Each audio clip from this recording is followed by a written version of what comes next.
Oh my god, it's a bobcat. Oh my god. Oh my god.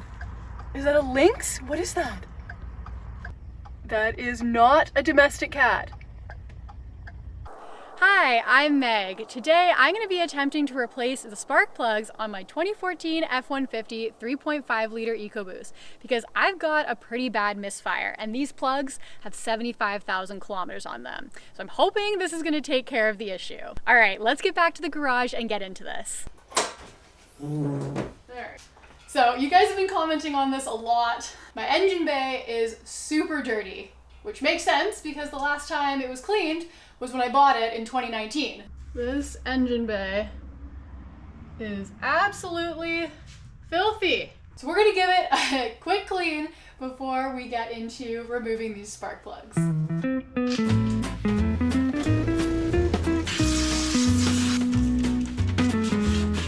Covered in a layer of dust.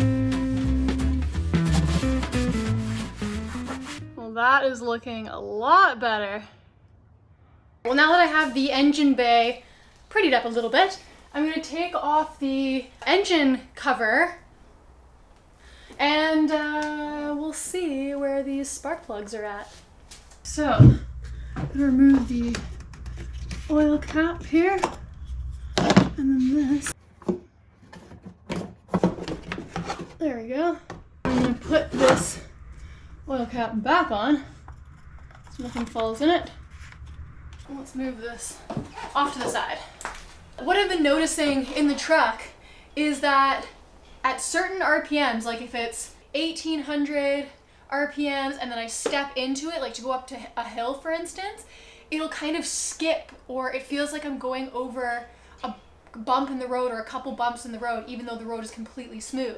So it kind of feels like it like lurches or hiccups. So the first thing I'm gonna do is remove the connectors from the coil boots, the spark plugs underneath. So I gotta get those out of the way first. Here are those coil. Apparently you just open up these clips, but I don't want to break them. Oh, I just got it. Okay, sweet. This one, there, finicky little clippy things. Push them in and pull them out at the same time. How the fuck do you get these out? Down, pull out. There. A little technique to that, eh? We're gonna do the same thing to all of those. 3 on this side, 3 on that side. This goes in, this goes down and out.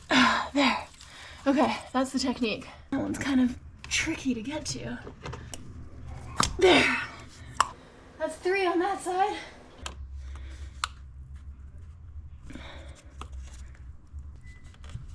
Oh god, it's scary. And the other 2 are under here. Comes right off, like that. There, there, pull away, there. Once you have the proper technique, it actually goes pretty smoothly so far. Oh, oh. Come on, motherfucker. There, there. Whew. So now that I have all those electrical connectors disconnected, I have to pull up those coil boots.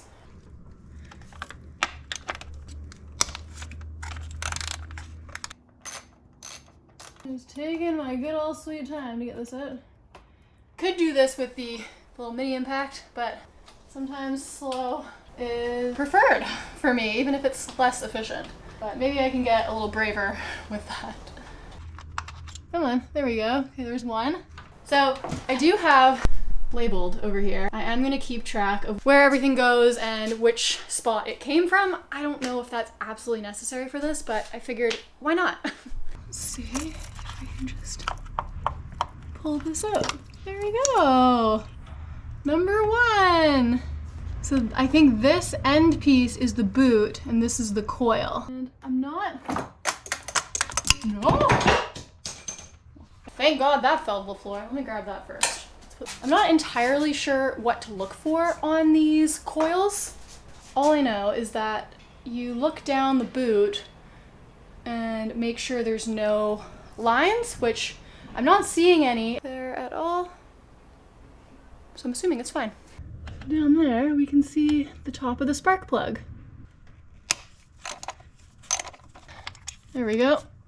There we go. We just got to wedge it underneath and we'll pull it straight up. Looks pretty good. I actually just looked up what an ignition coil, that's what it's called. These are called ignition coils, and then this is the coil boot. So the ignition coil is what transfers the energy or voltage into the spark plug to create the spark, to create the boom. So that's what this does.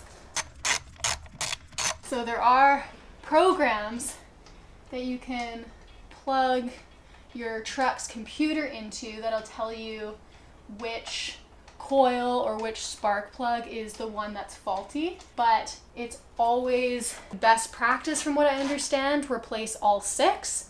I don't have that program, but I may get that sometime in the future. There. There we go. Just looking down there. That's number 2. That's number 3. There we go. How do we get around this? I think maybe we have to take this off. Where's my new mirror? Thank you for the donations. I really appreciate it. This. Oh, it just literally pulls off. Okay, cool. That is the high pressure oil pump clip. And just a pull and wiggle as well. Yeah, it totally is just a pull and wiggle. This mirror makes it so easy to see. Okay, back to this. This one can come out. Looks good and healthy. I don't see anything suspicious necessarily. Maybe let me know if you do. Got some debris here. Looks like there was a squirrel or something in there. It looks like a cherry pit. Here's the 5th one. This just comes straight up. There we go. And everything looks good down the boot. So we're gonna put that on the bench. So these are the spark plugs that I picked up from the dealership. I know for Fords and for the Ecoboost, they are very specific in needing Motorcraft in order for them to perform optimally. So that's what I already have in there. It works really well using the same thing. Before I remove the old spark plugs, I have to gap the new spark plugs. And so what I learned today is that this spacing between the electrodes there, that is what you want to gap. And what that means is you want to create the perfect distance between the electrodes so that you get good spark. Because if the gapping is too small, you're going to get a weak spark and you're not going to get good boom. And if the gapping is too tall or too far away from one another, you're going to get intermittent sparks or weak sparks as well, because it's trying to reach the other side and it's not doing so, which is creating misses or hesitations upon acceleration, which is exactly what is happening to my truck. So somewhere with these old spark plugs, there's either a damaged one or the gapping is incorrect. And I have this tool, this is called a feeler gauge, and it has all these little leaflets in them. And for my truck, it calls for 0.028 to 0.030, but we want it to be closer to this one. So I'm going to be using this tool that it comes with in order to gap them correctly. So I'm a little bit nervous, but we'll figure it out. So let's see what we're at currently. Check the spacing here. So that's a little bit too loose of a gap. So I need to tighten that up. That's freaky. We're just moving it by like thousandths of an inch. You don't want it to be too tight. One guy described it, you want it to feel like a tension of a magnet when you're putting the feeler gauge in there. So you feel a little bit of a grab, but you can still easily pull it away. So we're gonna call that one done. Bend it a little bit. It's hard to do these micro adjustments, I find. You can't even really see that you're bending it. It's so minute. There. Okay, I am happy with that. So we're gonna replace one at a time so that we don't introduce new dust or anything into the other ignition chambers is what I'm gonna call it. That's probably not the right name. So I'm gonna blow out those cylinders for the last time, and then we will start taking out one by one. Blow these out.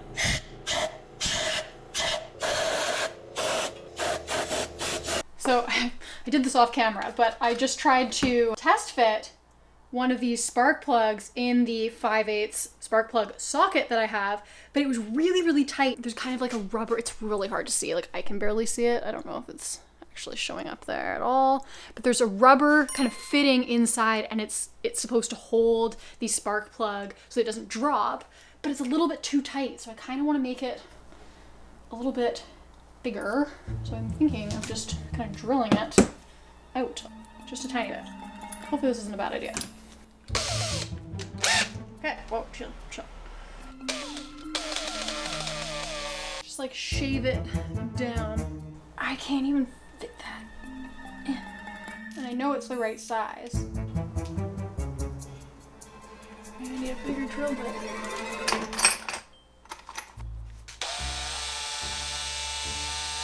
Like it's supposed to be tight, but not like awesome. Oh, there, okay. Maybe that's better then. Okay, that's better. I'm happy with that. Risky business. And I already have my little swivel extension because these are fragile and a lot of videos recommended using that. Spark plug socket, universal on there so it can move with our rotations of our ratchet without breaking the plug coming in or out. And I'm going to tape that on too because I don't want to lose that down there. This is the part where I get nervous. Trying new things is always nerve-wracking. One at a time. This is gonna go. And we want to press it down so it clicks. Oh God, I'm scared.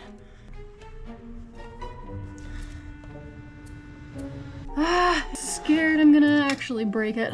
On all the videos, they were able to turn it really easily. A regular 3/8 ratchet, and that'll get to all of these just fine. Remove those. They're not on terribly tight. So am I doing something wrong? There, it's clicked. Oh my God, I don't know. It's definitely on loosen. I'm so scared. I don't want to break this. I feel like I'm gonna snap it. This is not something I want to break in my engine. I've removed the bendy extension and I've retaped it onto the 6-inch just without that swivel head. And I'll see if I can crack it and then we'll go back to the swivel. Come on. There! Okay, that's what needed to happen. Just come out nicely. Good, okay, let's do that to all of them. I guess that swivel head extension created a bit of play, obviously, and so it just wasn't giving me enough braking power.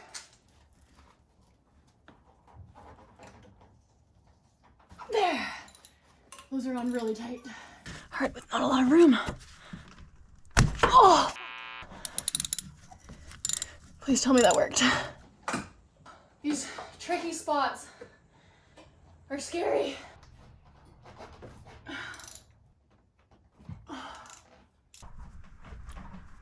I think I got it. I hope I didn't break it. Oh my goodness, this is freaky. So here's our copper anti-seize. We're just gonna apply a little bit to the threads. Like that. There we go. And then we're gonna take one out at a time and then put a new one in. Let's get this baby out of there. Quite a few threads. Hopefully it'll just come out. There it is. We got one out. Yay! There's a lot of carbon buildup on there. We'll put this off to the side and we can look at all of them. We're gonna put this new one in. And we wanna make sure we're not going to cross thread it. Thread it back in.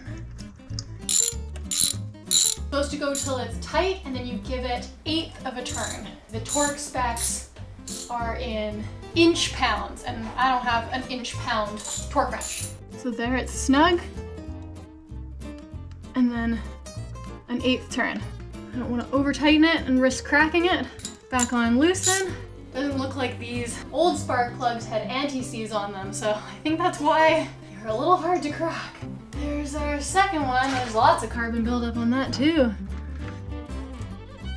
And a new one goes back in. Lots of threads. There, okay. This one's very crunchy feeling. Oh, look at that one. And the new one is gonna go back in. It's turning much more easily now. There. Okay, first bank of spark plugs done. There we go. There. Number 5. Number 5 going in. Last one in the back there. There we go. All right, we got all 6 of them out. Use my head to balance. There we go. Okay, the new spark plugs are in. I am curious to see what these gaps are on these old spark plugs. Let's try 0.030.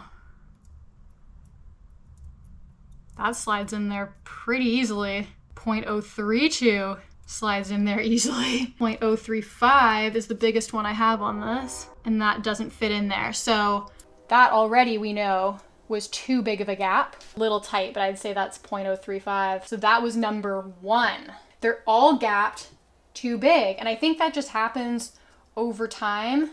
As they get hot and cold and hot and cold, they just start to expand and wear out, and so yeah, they're all way out of spec. So I'm happy I switched those out. But I also noticed there is carbon tracking.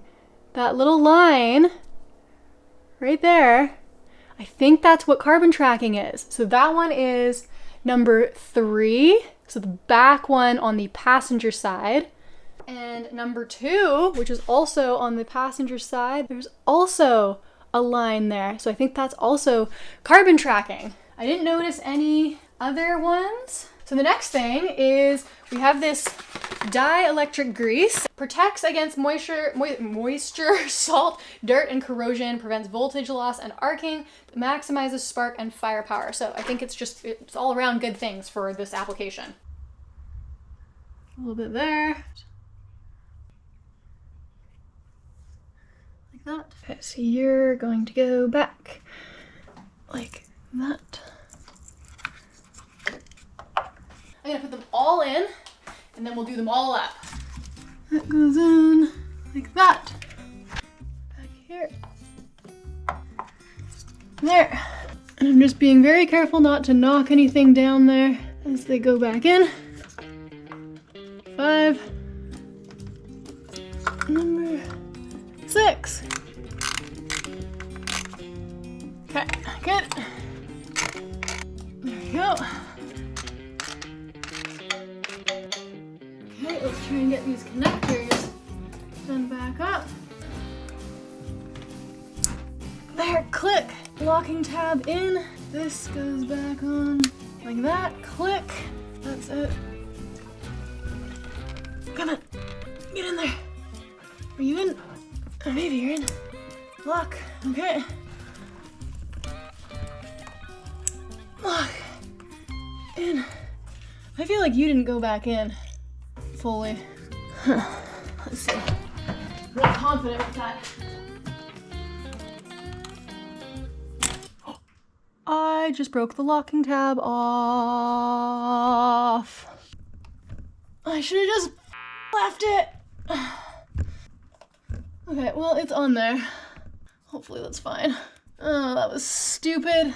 Oh well. Okay, well. Oh, click. That clicked. God, these clips are a pain in the butt. There. Look. Okay, last one. It's in the worst spot here. How are you supposed to get this on? Get on!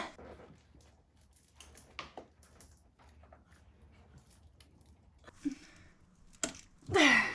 I'm hoping they're just all connected. Breaking that tab off right at the end was not ideal. So if there's anything wrong with the truck, that will be the first place I look. And I'll order another one of those red tabs to replace it. I'm gonna connect this back up. Like that. This insulator. How did that go? Not like that. This. Take this off. There we go. Like that. Like that. Okay, now we gotta fire it up. Okay, let's do it.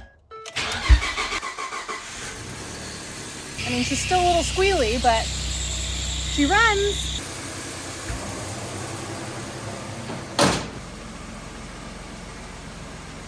All right, guys, well, the truck is running. I am so stoked, but it is getting late. So I'm gonna go make some dinner and I'll take it for a test drive in the morning. All right, good morning. So we're gonna take the truck for a test drive, see how these new spark plugs are running. So one of the issues I was having before is when I was merging onto the highway, going at slow speeds and then stepping into it. So let's try it here. Oops. Yeah, it is picking up amazing. There's tons of power. More power, baby. I've been driving around for about half an hour. The truck is nice and warm, but I do want to take it to a couple different places. I mean, it's a beautiful day in any case, but I want to make sure that those spark plugs are gapped correctly and that when I step into it, I don't have any more of those hesitations upon acceleration.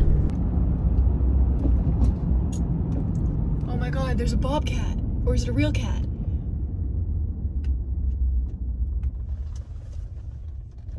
Oh my God, it's a bobcat. Oh my God.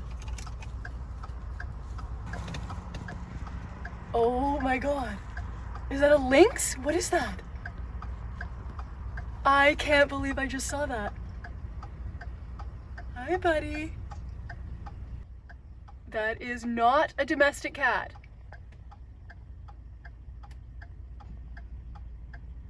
Oh my goodness. What are the odds? I have never seen a bobcat. That is incredible and such a rare sight. I can't believe that. Wow, the things you see out here are incredible. There is no stutter or shudder. I'm stoked on this. Thank you guys so much for watching. I hope you enjoyed this video. And thank you so much to the channel supporters and super supporters who are here every week. You guys rock. I'll see you next week.